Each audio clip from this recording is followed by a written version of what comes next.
Learning objectives.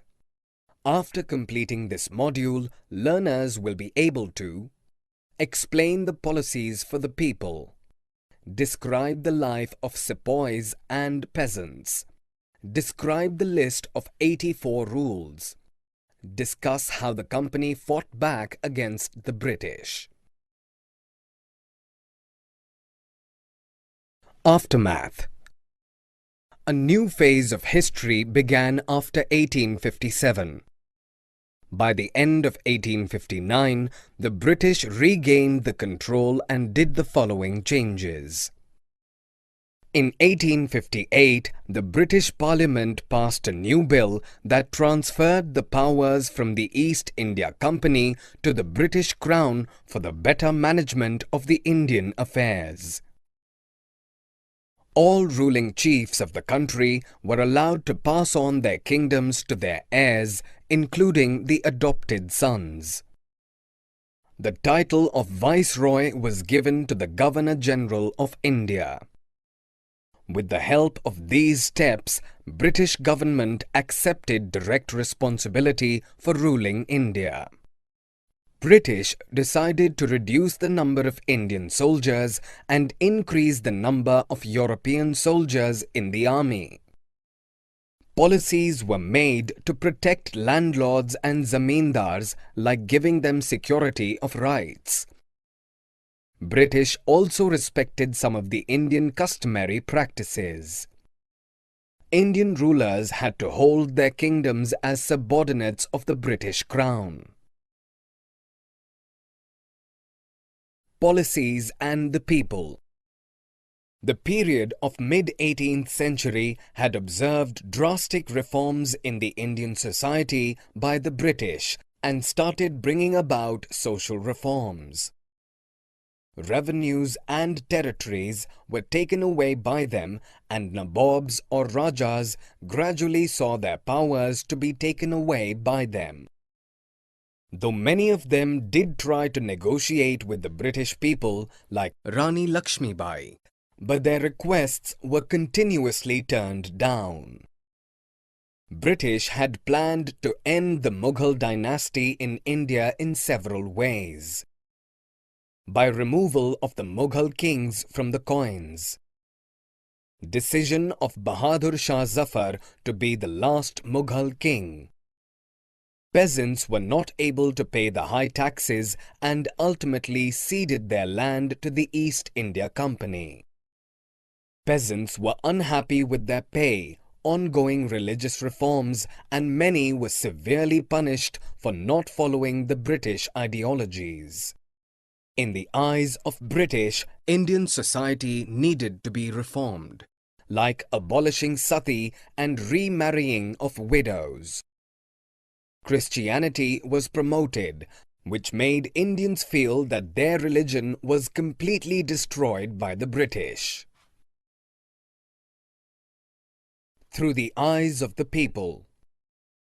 A book by a Brahmin from a village in Maharashtra called Vishnu Bhatt wrote Majha Pravas, which illustrated about the ongoing condition at that time. The British wanted to wipe out the Hindu and Muslim religion from India by implementing strict policies. Some Indians did try to revolt and resist these policies, but the secrecy of the plan made by the British was spread out in the open in Meerut. Subedar Sitaram was recruited in the Bengal army and helped British suppress the rebellion. He completed the writing in 1861 in Awadhi and translated it into English. Sitaram's writings were published under the title From Sepoy to Subedar. It said that mind of the sepoy was filled up with distrust against the government because promises made by the East India Company were not fulfilled. According to Indian parties, the aim of British was to turn Indians into Christians, and they had therefore introduced the cartridge in order to bring this about, since both Muslims and Hindus would be defiled by using it. This brought about agitation in every regiment and united many as well.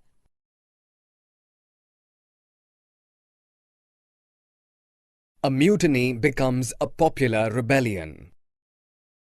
Large number of people began to feel that they had a common enemy and they need to rise against them. Such situation had developed in the northern part of India, which needed them to organize a revolt in a proper way. This period of 1857 saw a massive rebellion and threatened the presence of the company. A large number of people, including sepoys from Meerut, mutinied from different sections of society. Several sepoys were dismissed from their duties and were sent to jail for not following the orders of the British. A widely known personality, Mangal Pandey, was hanged to death for attacking his officers. This widespread revolt was seen in other parts of the Meerut as well. Rebellions set out to burn the buildings and the offices. They were determined to end the British rule and decided the land to be ruled by Bahadur Shah Zafar. Many British officers were killed. He was hailed as the Indian leader. East India Company felt that if the Mughal emperors established their rule again, the British would have to rule their own territories under Mughals. Delhi, Kanpur, Lucknow were the nodal points of the agitations. Zamindars were opposed and Nana Sahib gathered the troops to fight the British. Different leaders were proclaiming themselves to be the governor or king of the states. Rani Lakshmibai joined the rebel from Jhansi, and British were outnumbered by the Indians and British rule started to collapse. Leaders like Ahmad Dhula rose and fought to the end the British ruled.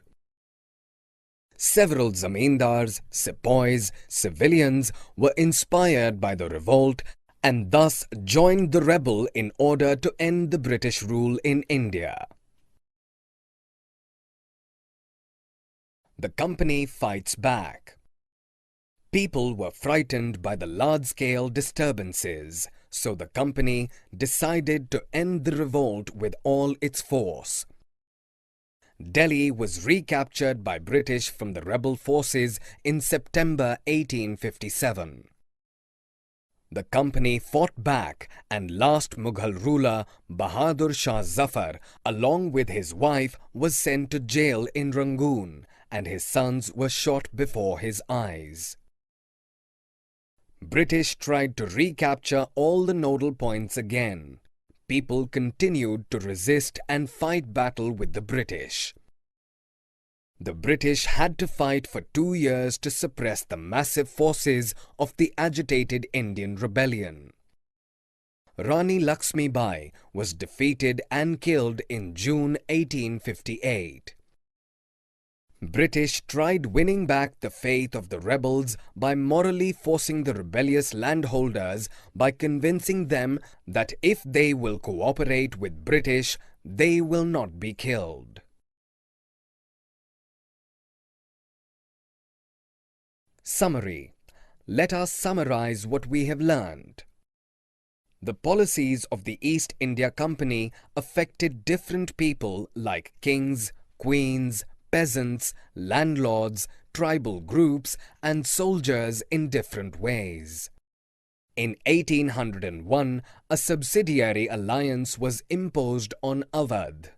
The company began to plan to bring an end to the Mughal dynasty. The Indian sepoys in the employment of the company were unhappy about their pay, allowances and conditions of service. Laws were passed to stop the practice of sati and to encourage the remarriage of widows.